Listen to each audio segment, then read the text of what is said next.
Pemirsa, selain terkenal dengan tradisi Bali kuno yang masih terjaga, Desa Adat Timbrah, Kabupaten Karangasem juga memiliki wisata spiritual yang menyimpan cerita mistis. Salah satunya adalah pengelukatan pancoran Sabte Gangge yang diyakini bisa menyembuhkan penyakit non-medis. Hal tersebut diungkapkan pengrajak Desa Adat Timbrah, Nengah Sudarse.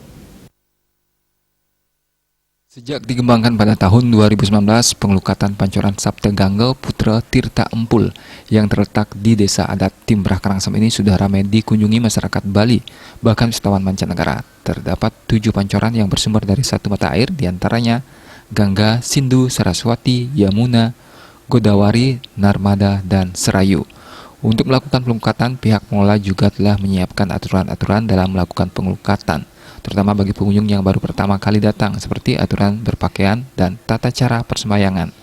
Selain menjadi daya tarik wisata spiritual, pancoran Sabte Gangge juga membantu pemasukan di desa adat setempat. Menarik di pancoran Sabte Gangge ini adalah pancoran pengelukatan satu-satunya yang menghadap ke utara.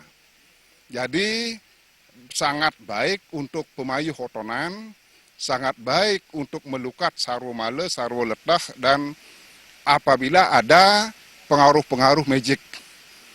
Itu adalah sangat baik dan banyak yang terbukti yang sudah tangkil pedak ke sini, melukat ke sini, 2-3 kali ke sini, yang dulunya tidak bisa tidur, sudah bisa tidur nyenyak, yang dulunya tidak bisa jalan karena stroke, bisa jalan, dan itu pun testimoninya.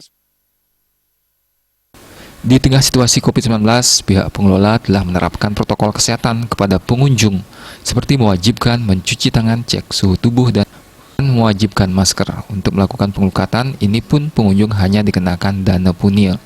Juliana dan Angkat Wirawan, Bali TV.